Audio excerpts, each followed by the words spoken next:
I thought I found my forever until I discovered she cheated with multiple people, lied about everything, and gaslit me into thinking I was the one to blame. I feel very empty. This is a very long post.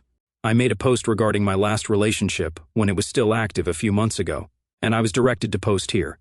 So, here it goes. Just a disclaimer, this will be very long, and I kind of needed to recall some of the issues that have happened, as I believe I've already started repressing them.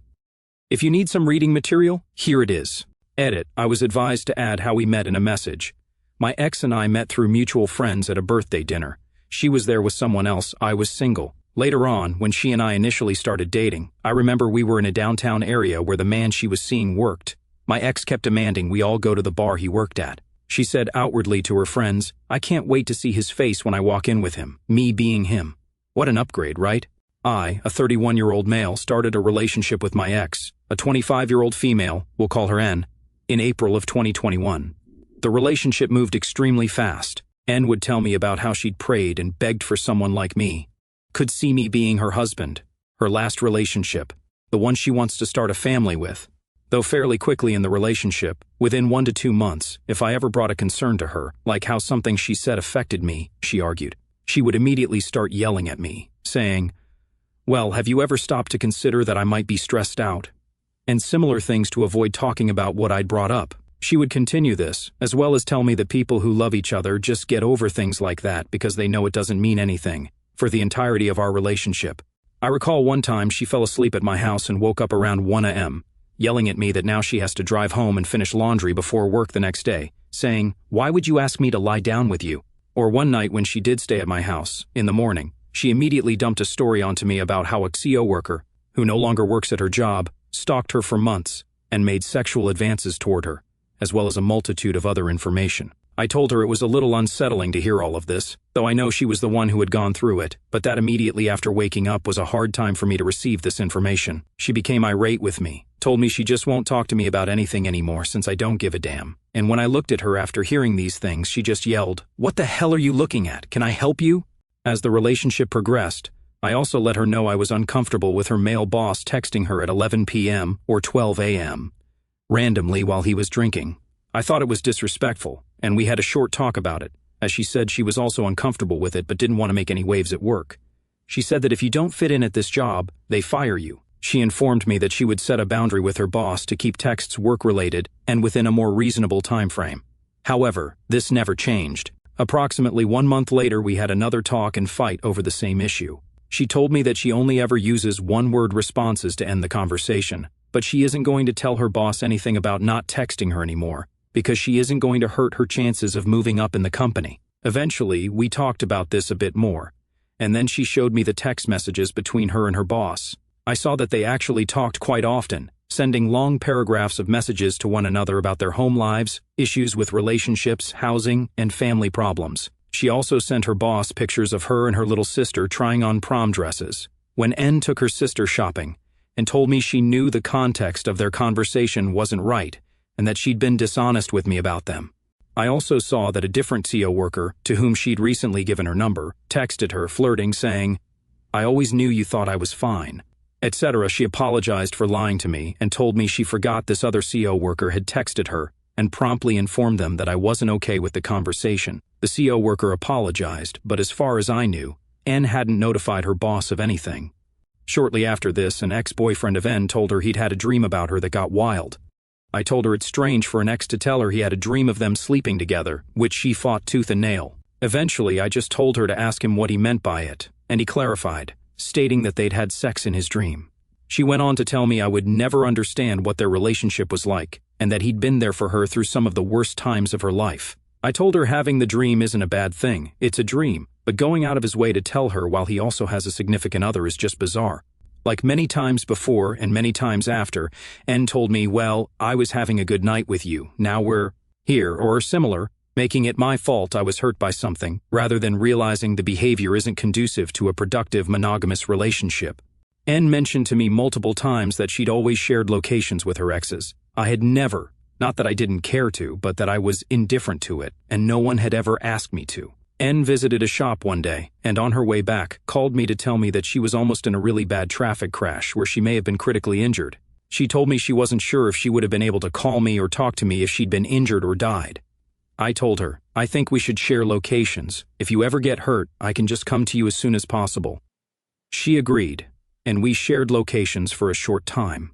However, this led to the behavior I was worried about by sharing locations, like checking it periodically without good reason. So, I checked her location one time around 10 a.m. I worked 5 a.m. to 1 p.m. She worked 9 a.m. to 5 p.m. Since she disappeared through text the night before fairly early, her location was turned off, but it hadn't stopped being shared with me. I brought this up to her later in the day, and she said, "That's odd, try it again," and it was back on. My gut told me she'd just turned off location services. I had to Google how this worked, but I chose to believe her. A few days later, I brought it up again and told her I was sorry for assuming she was lying to me and that she turned off her location. I said, "I have issues and trauma from my last relationship where I was cheated on and lied to repeatedly, and I'm working to fix that, so I choose to trust you." N got news that she was going to be unable to stay in the house she'd been in due to family issues around May of 2021. Through news of this, as well as her sick grandmother and other family affairs, I had been an outlet for her to vent to and bounce ideas off of. Eventually, I suggested we find a place to move in together to give her some peace of mind on the home front. We eventually did move in together in September of 2021. However, slightly before this, I'd become a bit paranoid due to the conflict and lying I'd been experiencing from her, and I did go through her phone. I'm not saying this is okay behavior by any means, I just felt there was a catalyst. I found numerous videos and pictures of her sleeping with another man, as well as her naked with another female, she's bisexual, as well as videos that she and I had made. I brought up to her that I had concerns that she still had media on her phone with other people, and she told me, "I think I have one video. I just haven't gone into my hidden photos in so long, except we've made media, and she's referenced watching it over, but I'll take a look." She checked and told me, "Okay, I found it. It was just one video, and I deleted it." I told her I knew she was lying to me and why I had gone into her phone. She got very upset with me for going through her phone and yelled a bit, though I continued to address the videos and photos. I asked if she deleted the photos of her and the other female as well, and she eventually said, "No, I like them. I'm the only one who has them," to which I had nothing to say. I couldn't understand why someone in a committed relationship would choose to keep naked media from past relationships or flings. I used this opportunity to ask again if she turned her location off when I thought she did before. She said, "No, absolutely not." I told her, "Don't lie to my face right now." She laughed, then admitted she did turn it off. Her reasoning was that she didn't want me to be upset that she was late to work that day. I asked her why she would even feel that way, and she had no response, just saying it was a stupid thing to do and worry about, and she knows that. She eventually deleted the media and apologized for lying about her location sharing. We moved in together in September of 2021. Through February of 2022, we had a few fights during this time over small things and a few over big things. One of the bigger fights was in response to me telling her again that her words upset me, as she said something hurtful around late October or November. She told me, "Oh, I don't really give a damn. I've been drinking. I was gonna have a good night. I don't give a crap." I kind of lost it at this point. I didn't understand how somebody could be so indifferent to their significant other's feelings, especially considering I'd drop everything I was doing to listen to her whenever she had to vent or if she had a concern. My first response was to say, "Okay, how can I fix this?" and then promptly fix it. This night, I forcefully slid a previously lit candle across our dresser, causing the wax to spill out. I ripped my dock charger for Apple products off the wall and threw it on the ground. I didn't know what to do anymore. N got off the bed, yelling at me, shoved me into the dresser, hit me in the chest, and then started scraping wax off the dresser with a knife, followed by pointing the knife at my face while she yelled at me. We argued for hours about how I felt like there was no respect for how I felt in the relationship up until this point, and she fired back by making personal attacks against me. I slept in a separate room for the night, and we talked about it the next day. There's not much to say about it except we kind of tried to forget it happened, aside from her telling me after we talked about it that the fact I wanted to hit back was enough about our relationship. I'm guessing she decided to ignore the fact she'd already shoved and hit me, as well as pointed a knife at me. Anne would occasionally go out with a friend of hers. We'll call her T. Though every time the two would hang out, T would attempt to hook up with men at the bar, get their numbers, and tried to hook up with a CO worker on a work trip to Texas, etc. T was in a committed relationship with her live-in boyfriend, L, of 4 years. I told N I thought this behavior was severely wrong, and I was uncomfortable with how comfortable T was in confiding in N about it. One night, N went out with T and said she'd be done around 1:30 a.m., but when I got up and left for work at 4:30 a.m., N was still not home. We talked about how I thought this was disrespectful to the relationship and that N seems to have issues setting boundaries with people. A woman N was previously intimate with, C, started a group chat between N and her friend H. C sent nude photos of herself to the group chat because she wanted H and N to make her feel better about herself. H sent nude photos as well, though N told me she didn't send anything and thought the entire chat itself was uncomfortable and weird, poking fun at her friend H for sending photos. I found out by a slip of the tongue by H at a group dinner shortly after a conversation that N did indeed send nude photos back to the group chat, just using her hand to cover her breasts. N was very upset with H for giving out this information but told me it shouldn't be a big deal, even if she was previously intimate with C. N and I went to a concert with a friend, K. N and K used to go to shows all the time and hook up with guys in bands. One of the bands playing at the show is a band where the frontman and N had shared DMs on Twitter previously and seemed to be very into one another, as it was tradition for N and K to go backstage at shows and meet the band guys. I let N know that I wasn't comfortable with that, especially given her history with this frontman. After this band played, N and K went to the bathroom but were gone for over 30 minutes. I found the two of them at an upstairs bar for the venue and eventually learned that they did go backstage. I was upset with N, but K tried to defuse the situation by telling me K's drug and backstage should look for cocaine. I learned later that the frontman for this band messaged N earlier in the day, asking if he would get to meet her that night. We continued on in the relationship into December. N looked through my phone numerous times during our relationship, finding nothing, logged into my Instagram and Facebook accounts from my computer, and found nothing. One of the only issues she had with my communication with another female, a friend of mine who I'd been intimate with a few years. Prior, she made it known the instant she saw I received a text message the same day, and I cut contact with that female immediately. The texts were small talk, aside from one message where the female made a joke about how I'd never dated her. I agreed that the messages did not need to continue, and I understood where N was coming from. N and I went out to some downtown bars and met with her brother and aunt. We came home and N was pretty hammered, so I carried her inside, brought her water, and allowed her to sleep. I decided to check her phone again, given the recent issues. Again, I know it's not a healthy thing to do, and I saw a long string of text messages between N and a female, A. The messages started back in August and ran until the day I found them. Over the course of August through December, the text showed a coming over to N's house, starting over, talking about how crazy the last night was and how it was so good, talking about how N doesn't want A to think N would ever treat A the same. Way she's treating me, talking about where they want this to go. A visits N at work, calls her on her way home, and they're making plans to go out on A's boat the next week when I would be at work, and N had off. A is also a manager where N worked and is married to another woman, S, who is also a manager at the same workplace. Talk about alphabet soup. I confronted N about this in the middle of the night and was frantic. N, again, shoved me multiple times into a wall. N eventually fed me a 3-hour sob story about how A is not a U.S. resident, confides in N about her visa, and how her relationship with S is awful and she hates taking care of S's child. N said, "It was different because we're both women, there are no moving parts." Finally, after the two of us were so exhausted from the conversation, we went to bed. I messaged S on Facebook, showing her the text and letting her know her wife was cheating with my girlfriend. S told me that even though the name was the same, the number isn't. This prompted me to talk with N again, who agreed to show me the number behind the name with the text but wouldn't do it. I found out the person she was actually texting the whole time was a male by the name of W, who she'd been sleeping with right before she and I got together.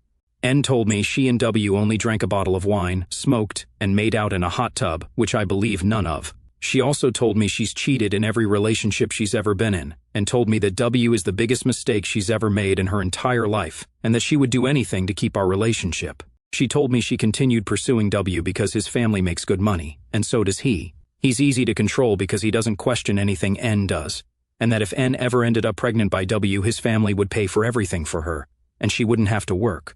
I made the decision to try and continue the relationship on Christmas Eve, about 5 days after I found out. For about a week, it was working. N would answer my repeated questions and attempt to reassure me of the relationship. Though after that short amount of time, she started to tell me, "You're gonna have to stop asking questions about it if you ever want to get over it," despite us talking about how this process could take longer than our entire relationship up to this point to reconcile. N was subsequently fired from her job by the owner for involving A and S in her cheating and using them as scapegoats. N told me I should take responsibility for this, as well as feel remorse for her losing her job. Things kind of went downhill from here. I told N that I was now uncomfortable with her going out alone, given the circumstances.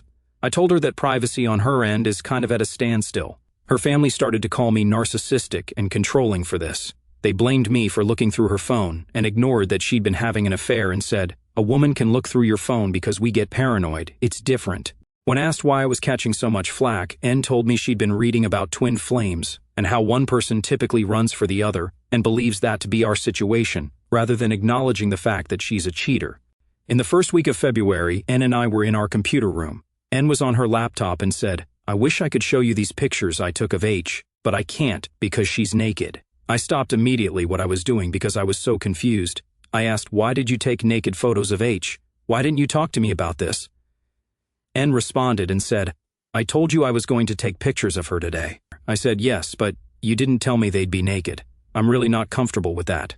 I don't know why you wouldn't tell me about this." N told me she didn't think it was okay that I was uncomfortable with it, and that she was going to take more pictures in a few days with H again. She told me the pictures were for H's OnlyFans, which didn't change my stance on it. I'd had enough and snapped. I told N I was leaving and immediately started to pack my things. N stood in front of the doorways, not allowing me to pass into rooms with my belongings. She began unpacking my things when I put them in boxes. We started to argue, and it developed into us just personally attacking one another. I had never done this to her previously in the relationship, but felt so absolutely decimated by the lack of mutual respect or care. I just lost my sense of composure. I left the house for a short time while I was packing, and then came back and told me, "You can't leave. I parked behind you. You're not going anywhere." Though she did eventually move when I told her my family was on the way to help transport boxes. I left the house that day, but N and I stayed in contact. We tried to work through this issue even away from the house, but I ended up breaking things off with her in mid-March. The utilities were all in my name, but I'd left my silverware, dishes, washer and dryer and TV at the house for her to use. I told her I would need to get these things in 2 weeks. I'd also been paying all the utilities since December and told her I'd have to cancel those from my name, and she would have to open new accounts in hers. She was severely unhappy with this and changed the locks in the house, as well as changed my login information to utilities accounts, locking me out. I was able to cancel by calling directly. However, I arrived to get my things at the time I designated, since she'd said she would put them in the garage. However, she'd still left some things in the house. She also installed a camera in the garage to watch me. I had to come back a different day to get them. I started my stages of grief likely after I'd found out she cheated and hit denial right then. After I left the house, I think I went through anger when I told her I was getting my things and canceling utilities. Depression set in shortly after, and I reached back out to her and asked her to come over. I was a complete wreck. I bawled my eyes out for 2 hours and vented a bit, telling her that I trusted her. I also started bargaining and asked if she'd been with anyone else already. She'd started new work at a bar, and said a girl followed her into the bathroom and pushed her against the stall, making out with her and sticking her hand down N's pants. I can't imagine this wasn't prompted by N, as otherwise this would be sexual assault. I also asked about W, to which N lied. She stated W approached her at the gym recently to say hi. I didn't understand this because I told W I found out about their affair in December, and he'd instantly blocked both me and N, and I had N block W. There should be no reason for W to approach N unless something had changed. N lied a few times while we talked about this, but eventually told me she'd unblocked him on Instagram, and they had a long conversation in the gym parking lot. I asked why she'd unblocked someone who she felt was the biggest mistake of her entire life, and she said, "Why not?" I understand that N had no loyalty to me during this time, but I was confused why she was doing these things, as even after our relationship ended a couple of weeks prior, she told me she wants no one else but me and will do anything she can to be better for me. We stayed in touch for another week or two up until Easter Sunday. We planned for me to come over the Thursday prior, April 14th, and I did. I stayed the night, we had sex, we made dinner, she called me all the same pet names, and she told me that she loved me. I left Friday morning, and she headed to work that night. Saturday night, N worked a double shift at her bar and asked me to make sure she got in her house safely. I work night shift as a law enforcement officer in the city she lives in, and I told her I couldn't, as I was dealing with a case at the time. We talked Sunday shortly, and while I had extra time on shift, I drove by the house to say hi. I saw a truck backed into her driveway with all the lights in the house off except her bedroom LEDs. I was devastated for a second time. I texted and called her, but she didn't answer. I continued my shift and drove by one more time at the end of it to see if the truck left, but it seems the driver stayed the night. I went home and left N a voicemail about how she continuously hurts me and not to contact me again unless it's to own up to what she's done, N contacted me the next day at 8 p.m. by text to tell me I apparently didn't love her. We're not together anymore, so why do I care? She said I was using her and I'm the one that left because she cheated, and she doesn't care what I say anymore. I told N to F off and blocked her. My reason for posting this is multifaceted. I want to remember everything she did to hurt me because I don't want to ignore these signs in someone else in the future, though I know I'm still forgetting some incidents. I want to hold people accountable for their actions and not give them chance after chance. I want help to understand all the feelings I have right now because I still feel like I miss her. I still feel like I want to reach out. I still feel like I want to see her, but I know it's because of trauma bonding, our familiarity. I have such a hard time holding an appetite, doing anything I cared about before, communicating with friends. I feel extremely depressed constantly. I have a hard time focusing on tasks. I keep wondering what she's doing and if she's thinking about me. I keep wondering if I did something wrong, but I want to be honest, while I did lose my cool sometimes, I legitimately did everything I possibly could for N. I listened, I offered help when asked, I took over tasks. When she became frustrated, I sold and traded vehicles to have a better commuter vehicle for us to use on road trips, even making sure it was manual and turboed so she'd enjoy it, as she was a car girl growing up. I chased down someone that stole her phone on a vacation trip and got all of her information back and kept her safe while doing it. I think you should provide everything you can for your significant other because you ideally chose each other to do life with. It is so hard to forget about someone who continuously told you that you were their end goal, their husband, their life, the father of their future children, who painted an idea to you that the two of you were supposed to be infinity for each other, and then lied to you at every single turn and cheated constantly and then blamed it on you. Someone who told you, you made it, you got the job you wanted, the truck you wanted, and you're leaving me, when you couldn't deal with the cheating anymore. I want to see a therapist, but my insurance doesn't kick in until July, and I don't have the money to spare out of pocket right now. I just feel really, really hurt and lost. Edit. I do have a friend I was able to talk to about this. He's been very supportive, and I don't know how I'd have survived without him. I just get very down on myself regardless. Edit. I forgot to mention that after I left and blocked her, she'd started making anonymous Instagram accounts to view my page. When we talked again before Easter Sunday, I made mention of this to her. She told me, I don't even know why you bother blocking them. Do you have any idea how many emails I have? I'm just going to make more, though I can't keep watching your stories. That's easier for you to find. N's words, flippant and cutting, echo in my mind as I sit in the cab of my truck, parked outside the precinct after a grueling night shift. The city's quiet at 5 a.m., the streets of this small Polish town bathed in the soft gray of dawn. I'm 31, a law enforcement officer, and the weight of N's betrayal, her affair with W, her lies, her manipulation, feels like a physical load pressing on my chest. Janek and Tomek, my imagined future sons with her, are ghosts now, replaced by a hollow ache. Her Instagram stalking, her taunting admission of making new accounts, is the final twist of the knife, proof she's not done hurting me even after I've walked away. Yet, I'm here, alive, determined to rebuild, to heal, to never let her chaos define me again. I'm starting over, one step, one truth, one act of self-love at a time. I drive home to my new apartment, a one-bedroom rental in the capital city, an hour from the town where N still lives in our old house. The space is sparse, boxes half unpacked, a couch I bought secondhand, a coffee maker humming on the counter, but it's mine, free of her presence. I've hung a single photo, me with my brother Kuba at a soccer match, grinning, a reminder of life before N. I make coffee, the ritual grounding me, and sit at the small table, my journal open. Dr. Zofia, the therapist I can't afford until my insurance kicks in July, would approve.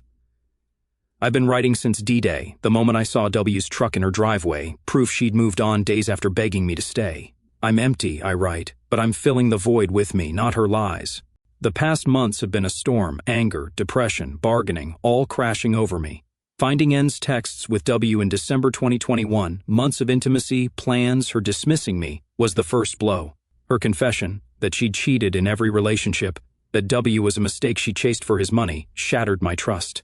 I stayed, foolishly, hoping to salvage the future she'd painted. Marriage, kids, forever. But her lies piled up. Nude photos in a group chat backstage with a band frontman, her indifference to my pain. The final straw was February 2022, her casual mention of naked photos with H, her refusal to respect my boundaries. I left, packing boxes while she blocked doorways, unpacking my things, taunting me. Breaking it off in March was freedom, but her post-breakup games, changing locks, stalking my Instagram, prove she's still trying to control me. I call Kuba my lifeline, who's been with me through every tear-soaked vent. You're stronger than you know, he says, his voice steady. I tell him about N's Instagram accounts, her taunt about endless emails. She's desperate, he says. You're out and she can't stand it. He suggests a gym session, and I agree, needing the physical release. Kuba's been my rock, listening without judgment, reminding me I'm not the failure N made me feel. I've leaned on him, but I'm wary of burdening him too much. I need more outlets, more ways to heal until therapy's affordable. I head to the gym, lifting weights, the burn in my muscles a counterpoint to the ache in my heart. I've been training for a 10K, a goal to mark my progress, and today's run, 7 miles, a new record, feels like defiance. N's voice, blaming me for her job loss, calling me controlling, fades with each stride. I'm not the narcissist her family painted. I was a partner who gave everything, time, trust, a manual turboed car for her joy, only to be lied to at every turn. The gym's a sanctuary, a place to rebuild my body and spirit, and I'm stronger, leaner, more myself than I was with her. Back home, I journal again, listing 3 things I'm grateful for, a practice I've started to shift my focus.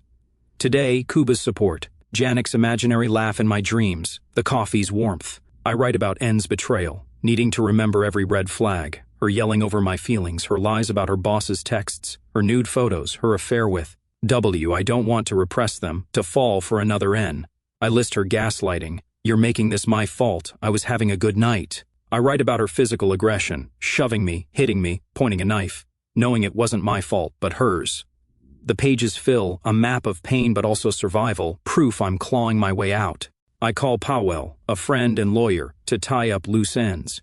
The utilities I canceled, electricity, water, were in my name, and N's new accounts mean I'm free of that burden. My belongings, silverware, washer, TV, are back, retrieved after she changed the locks, her garage camera watching me like a hawk. Powell says I have no legal ties to the house, owned by her dad, but suggests documenting her harassment, Instagram accounts, texts, for a restraining order if needed. I'm hesitant. I want peace, not more conflict, but I save screenshots, just in case. Powell's working pro bono until my finances stabilize, a kindness I'll repay someday. Work's a grind, but I'm regaining focus. As a night shift officer, I patrol the city handling cases that keep my mind sharp.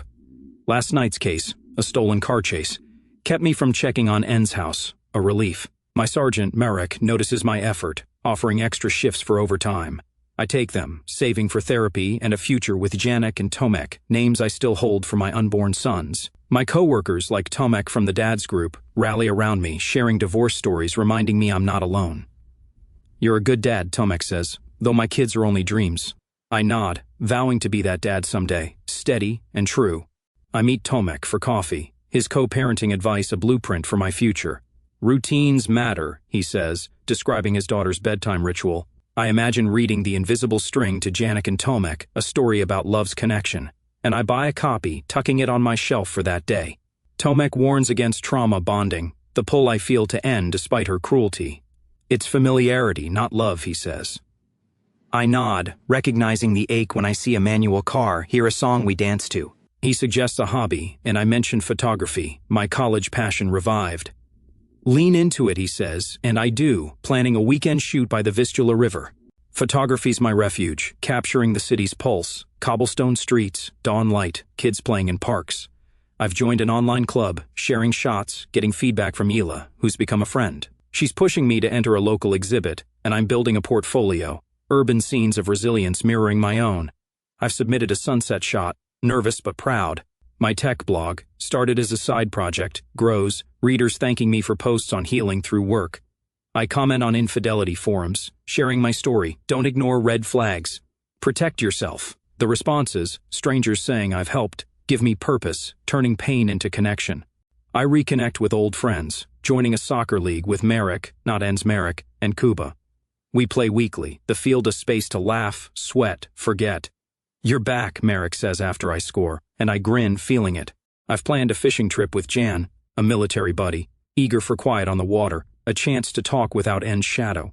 My parents, retired in a nearby village, visit, bringing pierogi and hugs. You're enough, my mom says, and I believe her. Their love a foundation I'd forgotten. Anna's harassment slows, fewer Instagram accounts, no texts since I blocked her. Her family's silent, their Catholic push for reconciliation gone. Kuba says the town's moved on, N's friends split, some loyal, others ghosting. I don't care, my world's Janek, Tomek, my future. I've stopped driving by her house, a victory over my pain.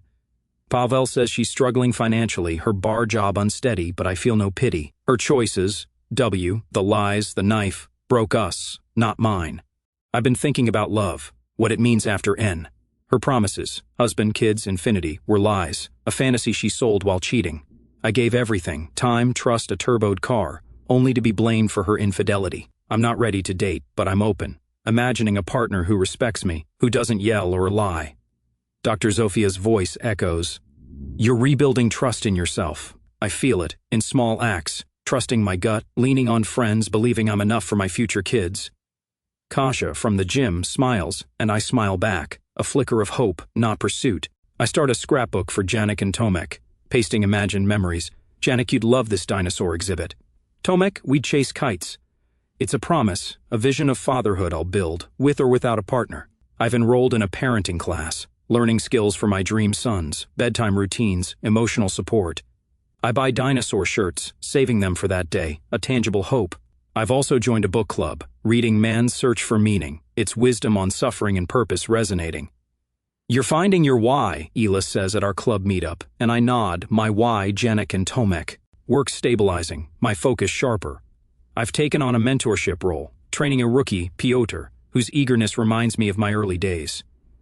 You're a natural, Marek says, and I feel pride, a piece of me reclaimed. My blog's readership grows, and I've started a podcast, interviewing cops on resilience, my voice steady as I share my story anonymously. The feedback, listeners saying I've inspired them, fuels me, a new purpose rising from N's ashes. I've been meditating, 5 minutes daily, on my balcony, breathing in the city's hum. It's not spiritual, just grounding, a way to let go of N's taunts.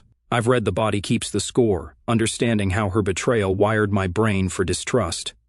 I'm rewiring it, through therapy's promise, friends' support, my own strength. I've donated to a local shelter, a quiet amends for my anger, a step toward kindness. The 10K's weeks away, and I'm ready, my body lean, my mind clearer. I've planned a zoo trip with Kuba's kids, practicing for Janek and Tomek. I'll photograph the giraffes, capture their joy, build memories for my scrapbook. N's gone, her pain her own, and I'm here, living, growing, free. I'm not the man who chased her phone thief, nor the one who begged her to stay. I'm me, a father forging a future, one step, one truth, one love at a time.